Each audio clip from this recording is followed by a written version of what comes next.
नमस्कार, हमारी खास पेशकश में आपके साथ मैं दीपेश बरगले। क्या शिवराज सरकार पूरा कर पाएगी अपना कार्यकाल?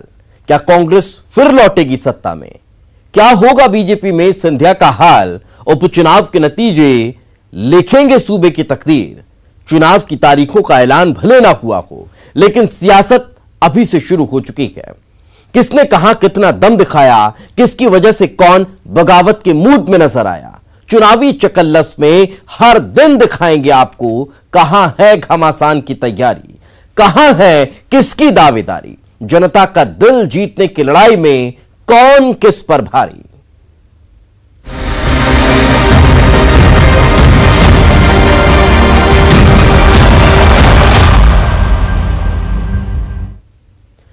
क्या यह अयोध्या का असर है या राम मंदिर की आड़ में बीजेपी का हिंदू कार्ड? सांवेर विधानसभा सीट पर इन दिनों मंत्री तुलसीराम सिलावट के शुद्ध देसी घी के मोतीचूर के लड्डुओं की चर्चा जोरों पर है। 5 दिन तक 25 कलवाइयों ने ये तैयार किए हैं 5 लाख लड्डू, जो सांवेर विधानसभा में बांटे गए। तो कोरोना पॉजिटिव मंत्री तुलसी सिलावट क्या इन लड्डुओं के जरिए मांग रहे हैं सांवेर को जीतने का आशीर्वाद? आप भी देखिए, वोटर किसे देंगे जीत का लड्डू। राम मंदिर का शिलान्यास हो गया। राम के नाम पर राजनीति करने वाले ना जाने कितने लोगों का बेड़ा भी पार हो गया। लेकिन राजनीति में हुई बयानों और जुबानी जंग की मिलावट नहीं, आज तो शुद्ध देसी लड्डुओं की बात करते हैं। खुशबू ऐसी कि सीधे दिल तक पहुंच जाए। 5 दिन तक 25 हलवाई की मेहनत का नतीजा है ये लड्डू। पूरे 5 लाख लड्डू तैयार किए गए कि सांवेर विधानसभा सीट का कोई घर ना छूट जाए। लड्डू का पैकेट भी राममय से ज्यादा सियासीमय हो गया। मिठाई के पैकेट पर जरा तस्वीरों पर गौर फरमाइए, जहां तस्वीरें भी तो सब कुछ बयां कर रही हैं। सांवेर का संग्राम है ये। उपचुनाव की तारीखों का ऐलान नहीं हुआ है, लेकिन बीजेपी हो या कांग्रेस, दोनों ही पार्टियों ने सांवेर के संग्राम को जीतने के लिए अभी से एड़ी चोटी का जोर लगाना शुरू कर दिया है। हमारे सांवेर विधानसभा क्षेत्र के विधायक हैं माननीय तुलसीराम सिलावट जी, और वे जल संसाधन मंत्री भी हैं। उनकी अपनी व्यक्तिगत भावना ऐसी थी कि वो अपनी विधानसभा क्षेत्र के अंदर कुछ विशिष्ट आयोजन करना चाहते हैं, तो उन्होंने अपनी भावना की अभिव्यक्ति इस प्रकार से करी। लेकिन इसी बीच सांवेर में कांग्रेस के संभावित उम्मीदवार प्रेमचंद गुड्डू कोरोना के संक्रमण की चपेट में आ गए। यही नहीं, जल संसाधन मंत्री तुलसी सिलावट भी कोरोना पॉजिटिव निकल गए। लेकिन मंत्री जी को अस्पताल में भी सांवेर की जनता की याद सता रही है। राममय जब सारी दुनिया हो रही है, तो मंत्री जी भी भला कैसे पीछे रहते। अभी अभी बीजेपी में आए हैं, तो बीजेपी की विचारधारा को वो भला कैसे भूलें। लिहाजा सांवेर में लोगों तक प्रसाद पहुंचाने का उन्होंने मन बनाया। हमारे सांवेर विधानसभा क्षेत्र के विधायक हैं माननीय तुलसीराम सिलावट जी, और वे जल संसाधन मंत्री भी हैं। उनकी अपनी व्यक्तिगत भावना ऐसी थी कि वो अपनी विधानसभा क्षेत्र के अंदर कुछ विशिष्ट आयोजन करना चाहते हैं, तो उन्होंने अपनी भावना की अभिव्यक्ति इस प्रकार से करी। ये 5 लाख लड्डू जो शुद्ध देसी घी में तैयार हुए थे, इन्हें राम मंदिर के शिलान्यास के दिन सांवेर विधानसभा में बंटवाया गया। यही नहीं, धार्मिक स्थलों पर प्रसाद के रूप में भी इसे बांटा गया। मंत्री जी अस्पताल में हैं, तो प्रचार प्रसार से कोसों दूर हैं। तो कहीं ये जनता के दिल पर राज करने का नायाब मौका तो नहीं कि राम के सहारे ही सांवेर में बीजेपी की नैया पार हो जाए। सांवेर तो वैसे भी बीजेपी के लिए साख का सवाल बन गया है। लड्डू तो बंट गए, लेकिन क्या ये मिठाई बीजेपी को देगी जीत की बधाई? क्या बीजेपी के हाथ में होगा जीत का लड्डू? कहीं ऐसा तो नहीं ये मोतीचूर के लड्डू जीत का सपना कर दें चूर चूर। अभी तो सबके मन में लड्डू फूट रहे हैं, लेकिन सवाल है कि सांवेर की जनता किस सियासी पार्टी को देगी मेहनत का मीठा फल। इंदौर से अरुण त्रिवेदी के साथ bureau report, news 18 Madhya Pradesh Chhattisgarh. Ram नाम की लूट है, लूट सके तो लूट, लेकिन सियासत में तो राम के नाम पर कईयों का बेड़ा पार लगा, कईयों की राजनीति चमकी। सुर्खी में भी मंत्री गोविंद सिंह राजपूत राम मंदिर का जिक्र करते करते कभी भावुक हुए तो कभी अतीत के पन्ने खंगालने लगे। बीजेपी की तारीफों के कसीदे गढ़े और कांग्रेस को जो बोल गए, तो अब सुर्खी में हो रही है राम के नाम पर सियासत। आप भी देखिए, तेरे राम मेरे राम। राम मंदिर का शिलान्यास अयोध्या में हुआ, लेकिन एमपी में राम के नाम पर सियासत जोरों पर है। हर कोई खुद को राम भक्त बताने पर आतुर है। अब जरा सुर्खी में मंत्री जी को सुनिए, जो राम नाम का बखान करते करते भावुक हो गए। आस्था के इस रंग के साथ सुर्खी में आस्था पर क्या सियासी रंग भी चढ़ गया है? और पूरा देश खुशियां मनाएगा वैसे ही जैसे अयोध्या से भगवान राम लौट कर आए। सुर्खी में भी हमने कहा है कि सुर्खी विधानसभा के हमारे एक एक घर में शाम के रात में दिया जलाया जाएगा। हर मंदिर पर हमारी रामधुनें होंगी। बार बार मंच से बीजेपी पार्टी का बखान करते नहीं थक रहे मंत्री गोविंद सिंह राजपूत। वो खुद को खुशनसीब मान रहे हैं कि वो बीजेपी का हिस्सा है। बार बार जनता के सामने ये कह रहे हैं कि राम मंदिर निर्माण में बीजेपी का जो योगदान रहा उसे बताने के लिए वो अपनी जिंदगी के पन्ने भी पलट रहे हैं, जिनके सामने उनकी छात्र जीवन की सारी यादें ताजा हो रही है। और मुझे खुशी है कि मैं उस भारतीय जनता पार्टी का सदस्य हूँ जिस भारतीय जनता पार्टी में जब मैं छात्र जीवन में पढ़ता था और हमने देखा राम शिलाएं गांव-गांव से चल रही थी। राम मंदिर के लिए भारतीय जनता पार्टी के अटल जी, अडवाणी जी, उमा भारती जी, हमारे उत्तर प्रदेश के मुख्यमंत्री जी, सारे लोग राम मंदिर की बात करते थे। कांग्रेस से बीजेपी में ताजा शामिल हुए मंत्री गोविंद सिंह राजपूत का लोधी क्षत्रिय समाज के सम्मेलन में दिया गया ये संबोधन अब सुर्खी में सियासत का हिस्सा बन गया है। इस संबोधन पर सियासत तेज हो गई है, क्योंकि मंत्री जी तो ये तक कह गए कि कांग्रेस उस वक्त राम में नहीं थी। लेकिन उस समय पूरा देश तो राम में था, मगर कांग्रेस राम में नहीं थी। लेकिन आज मुझे फक्र होता है देश के प्रधानमंत्री नरेंद्र मोदी पर कि नरेंद्र मोदी जी की अगुवाई में आज पूरा देश आने वाली 5 अगस्त को, अब ज्यादा दिन नहीं है, 5 अगस्त को राम मंदिर की पूजा होगी, राम मंदिर का निर्माण शुरू होगा। इसके बाद तो सियासत तेज होनी ही थी। सियासी बयानबाजी शुरू हो गई। वहीं कांग्रेस तो राम मंदिर का श्रेय तत्कालीन प्रधानमंत्री राजीव गांधी को दे रही है। सवाल है कि क्या इस मुद्दे को कोई भी सियासी पार्टी छोड़ना नहीं चाहती? सवाल उपचुनाव की 27 सीटों का है क्या? यानी अब राम के नाम पर सुर्खी में सियासी बिसात बिछ गई है। सवाल है कि क्या राम मंदिर के मुद्दे को उपचुनाव की 27 सीटों पर सियासी पार्टी भुनाने की कोशिश कर रही है? मंदिर के शिलान्यास का भी काम हमारे देश के पूर्व प्रधानमंत्री श्री राजीव गांधी जी द्वारा किया गया था। आज इस तरीके से भारतीय जनता पार्टी में जाकर ये सब भूल गए आपको यह चीज़ याद रखना चाहिए। भारतीय जनता पार्टी ही नहीं, इस देश के सारे लोग जानते हैं। और चुनाव की खातिर आज आपने इस दल से उस दल में जाकर भगवान राम के नाम पर भी झूठ बोलना चालू कर दिया। आज जिस झूठे, आपका दोष नहीं है, यह पार्टी भारतीय जनता पार्टी झूठे लोगों की पार्टी है और झूठे लोगों की पार्टी में जाकर आपके द्वारा भी झूठ बोला गया है। इसमें मुझे कोई कुछ नहीं कहना, इस प्रदेश की और देश की जनता सारी जवाब जानती है। पूर्व मुख्यमंत्री कमलनाथ का हनुमान जी की तस्वीर के साथ वीडियो वायरल हुआ। उसके बाद दिग्विजय सिंह ने राम मंदिर के शिलान्यास के शुभ मुहूर्त पर सवाल खड़े कर दिए।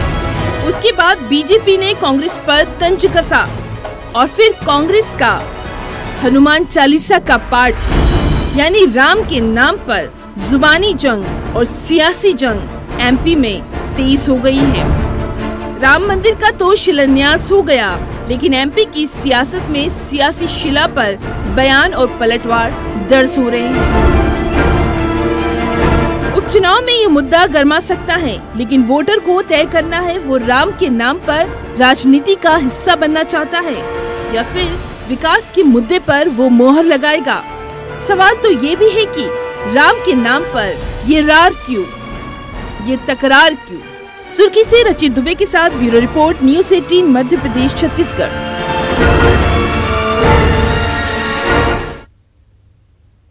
तो चुनावी चकल्लस में अभी सियासत के कई दांव देखे जाने बाकी हैं। करिए थोड़ा सा इंतजार, हम हाजिर होते हैं इस छोटे से ब्रेक के बाद। ब्रेक के बाद एक बार फिर आपका स्वागत है। सोशल मीडिया राजनीति में सबसे बड़ा हथियार है और इस कोविड-19 के वक्त में तो ये वर्चुअल दुनिया नेताओं को सबसे मुफीद नजर आ रही है। जहां कभी बयानों पर कूता है अखाड़ा, कभी वीडियो पर मचता है बवाल, तो कभी कूता है ट्विटर वॉर। लेकिन इन दिनों नेपा नगर में सुमित्रा देवी के सोशल मीडिया अकाउंट को लेकर कांग्रेस बीजेपी को घेर रही है।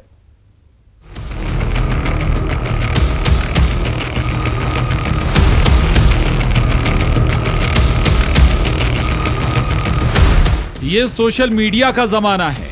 खासकर कोरोना टाइम में तो चुनाव के वक्त सोशल मीडिया ही वो प्लेटफॉर्म है जहां से नेता अपनी बात जनता तक पहुंचा रहे हैं। जहां सोशल प्लेटफॉर्म पर ही कभी सियासी वॉर शुरू हो जाती है तो कभी सज जाता है सियासी दंगल। एक ऐसा ही अखाड़ा इन दिनों नेपा नगर में तैयार हो गया है जहां बीजेपी और कांग्रेस दोनों आमने सामने आ गई हैं। अब सवाल है कि आखिर क्यों? तो जरा इन अकाउंट्स पर गौर फरमाइए, क्योंकि सोशल मीडिया पर इन अकाउंट्स पर ही सियासी संग्राम छिड़ गया है। अपने आप को एमएलए बताना, क्योंकि इन्होंने जनता का जनादेश का जो अपमान किया है, जनता ने इनको जो जिताकर भेजा था, क्योंकि इन्होंने बगैर जनता से बात की है और जनता के जनादेश को अपमान करते हुए जो इस्तीफा दिया है, तो तुरंत इनको अब अधिकार, किसी प्रकार से इनको अधिकार नहीं है कि अपने आप को एमएलए कहे। इस पर तो एफआईआर दर्ज होती है और स्थानीय शासन को एफआईआर दर्ज करनी चाहिए। पहले जरा सुमित्रा देवी कासडेकर के इंस्टा अकाउंट को देखिए, जिस पर साफ लिखा है एमएलए सुमित्रा देवी कासडेकर। पूरा अकाउंट ही कांग्रेस में है, यानी कांग्रेसियों की तस्वीर से भरा पड़ा है।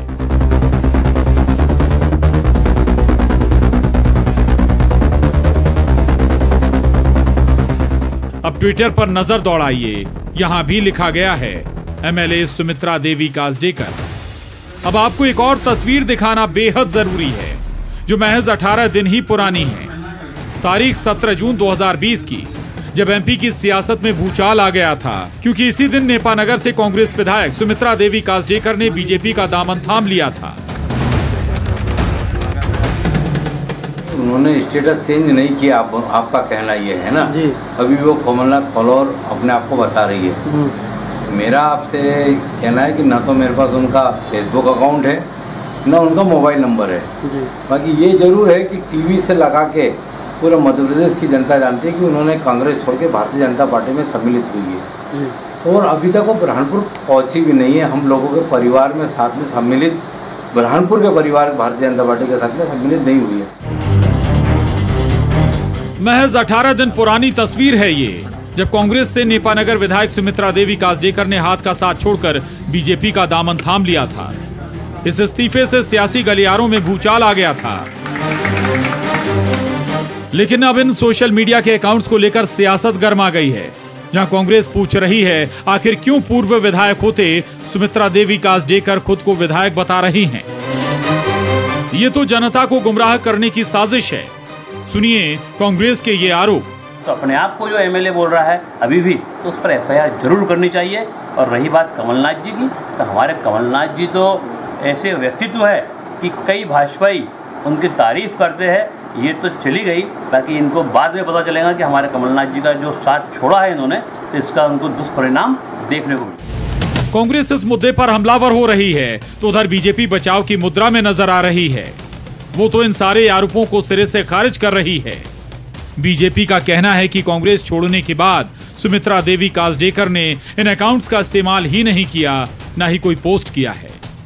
ट्विटर अकाउंट और इसका तो वो पुराना अकाउंट है। मेरे ख्याल से तो उसका, जहाँ तक मुझे जानकारी और मीडिया के माध्यम से जानकारी मिली है, कि उनके मोबाइल वगैरह भी बंद आ रहे, तो शायद उन्होंने सारा जो मोबाइल जो कांग्रेस के समय वो अपना यूज़ करती थी, हर चीज़ वो वहीं छोड़ चुकी होगी, इसलिए वो अपना अभी तक ट्विटर और ये और वो सारे अकाउंट को ऑपरेट भी नहीं करते होगी, तो उसी स्थिति में होगा जो आज से 20 दिन 25 दिन पहले की स्थिति में था। इस पूरे मामले में नेपा नगर से पूर्व विधायक सुमित्रा देवी कासडेकर की कोई प्रतिक्रिया सामने नहीं आई है। अब उपचुनाव है तो ऐसे मुद्दे तो गरमाते ही रहेंगे, स्टेटस चेंज हो या ना हो, लेकिन नेपा नगर की सियासत में एक के बाद एक बदलाव नजर आते जा रहे हैं। बुरहानपुर से शारिक अख्तर के साथ bureau report, news 18, Madhya Pradesh, Chhattisgarh.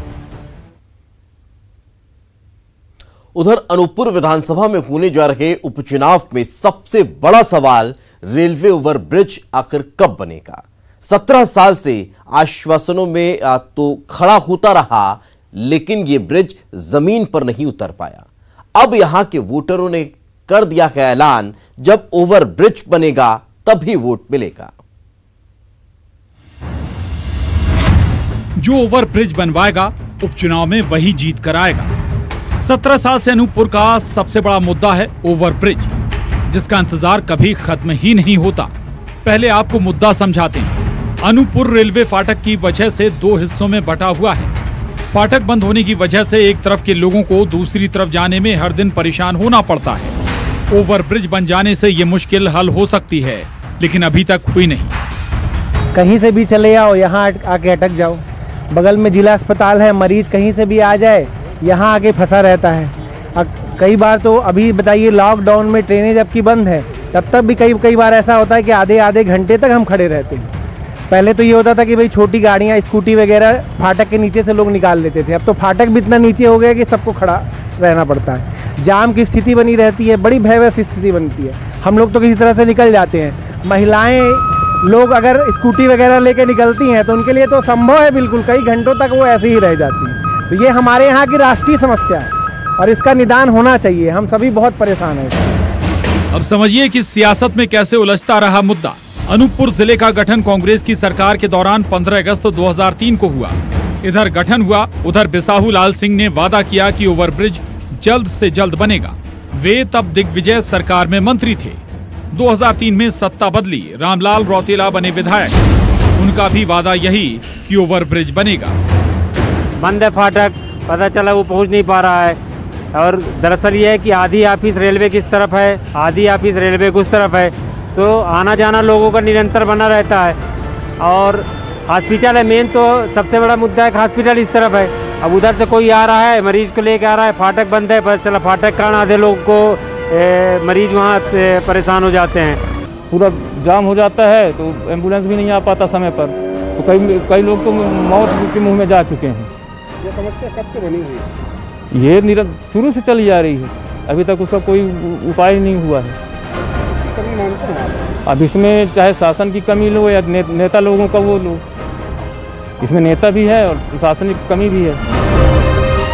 2008 में सत्ता तो बीजेपी की रही, लेकिन अनूपपुर में विधायक बने बिसाहू लाल। उन्होंने कहा सत्ता बीजेपी की है, फिर भी आवाज उठाता रहूंगा। 2013 में बिसाहू लाल को ही बदल दिया जनता ने।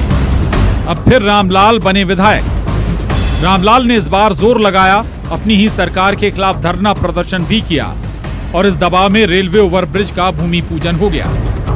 लेकिन बात यहीं अटक गई, क्योंकि 2018 में फिर सरकार बदल गई। इसका पैसा राज्य शासन द्वारा दिया जा चुका है, मुआवजा भी वितरण हो गया है। पता नहीं किन कारणों से नहीं बन रहा है। इसका बनाया जाना अति आवश्यक है और ये अनूपपुर की सबसे महत्वपूर्ण, सबसे आवश्यक मांग है, जिसको तत्काल पूरा किया जाना चाहिए। आपने न्यूज़ 18 ने ये बहुत बढ़िया मुद्दा उठाया है, इसके लिए मैं न्यूज़ 18 का बहुत बहुत आभारी हूँ। बहुत बहुत धन्यवाद आपको। निर्माण देरी होने के कारण तो राजनीतिक इच्छा शक्ति मैंने आपको पहले बताया, इसके साथ साथ ही प्रशासनिक उसमें भी देरी हो रही है। राजनीतिक वो न होने के कारण प्रशासन बैठा हुआ है। 15 महीने की सरकार में बिसाहू लाल आश्वासन देते रहे कि काम बस शुरू होने वाला है, लेकिन हुआ कुछ नहीं। लेकिन अब तस्वीर उलट है।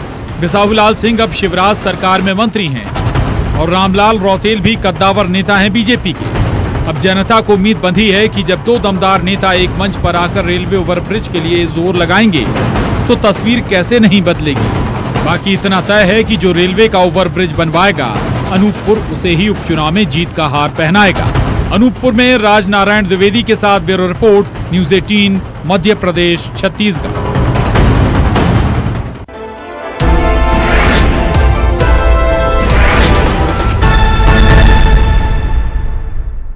इसी तरह एक और खबर का जिक्र करते हैं। भारतीय राजनीति में प्रखर वक्ता और संवेदनशील राजनीतिज्ञ सुषमा स्वराज की पहली पुण्यतिथि है आज। सुषमा स्वराज को आज यूं तो पूरा देश याद कर रहा है, लेकिन मध्य प्रदेश से उनका जुड़ाव राजनीतिक से ज्यादा आत्मीय रहा। प्रदेश की विदिशा लोकसभा सीट से सुषमा स्वराज लगातार 10 साल सांसद रही हैं। ट्वीट पर विदेशों में फंसे हुए लोगों की समस्याएं सुलझा देने वाली सुषमा स्वराज विदिशा और मध्य प्रदेश के लोगों के लिए सुषमा राजनेता से पहले उनकी दीदी रही। लेकिन अध्यक्ष जी, ये इतिहास में पहली बार नहीं हुआ जबकि राज्य का सही अधिकारी अपने राज्याधिकार से वंचित कर दिया गया। त्रेता में यही घटना राम के साथ घटी थी, द्वापर में यही घटना धर्मराज युधिष्ठिर के साथ घटी थी, जब धूर्त शकुनी की दुष्ट चालों ने राज्य के अधिकारी को राज्य से बाहर कर दिया था। अध्यक्ष जी, यदि एक मंथरा और एक शकुनी राम और युधिष्ठिर जैसे महापुरुषों को सत्ता से बाहर कर सकते हैं, तो हमारे खिलाफ तो कितनी मंथराएं और कितने शकुनी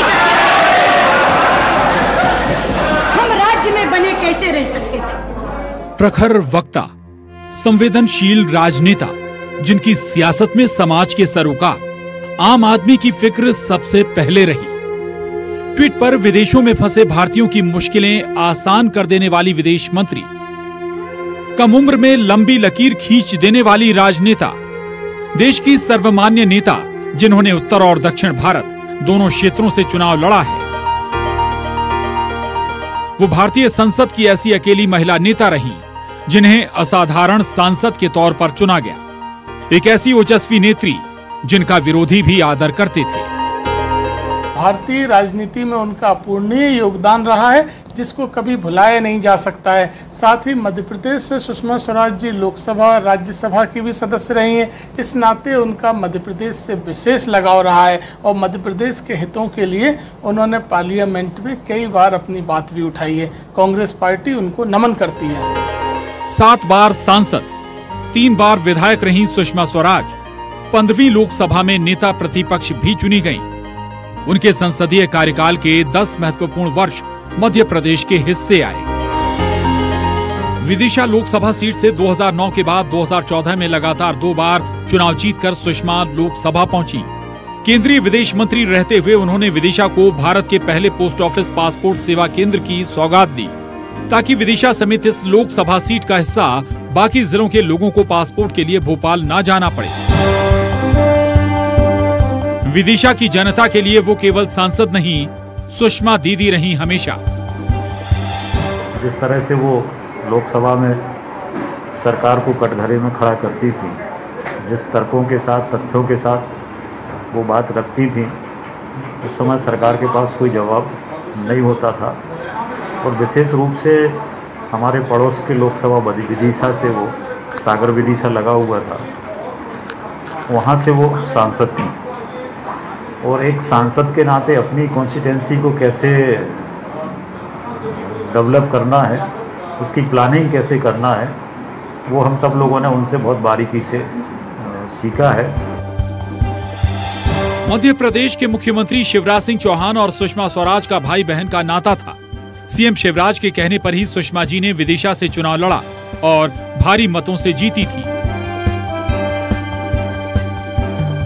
मृदुभाषी लेकिन उतनी ही बेबाक, कुशल नेतृत्व की धनी, प्रखर वक्ता और एक ऐसी राजनेता जिन्होंने विदेश मंत्री रहते अंतर्राष्ट्रीय स्तर पर भारत को मजबूत छवि प्रदान की। वो राजनीति का ऐसा ध्रुव तारा थी जो असमय अवसान के बाद भी देश के फलक पर दमक रहा है। Bureau report, news 18 Madhya Pradesh Chhattisgarh. और इसी के साथ हमारी इस खास पेशकश में फिलहाल इतना ही। दीजिए इजाजत, नमस्कार।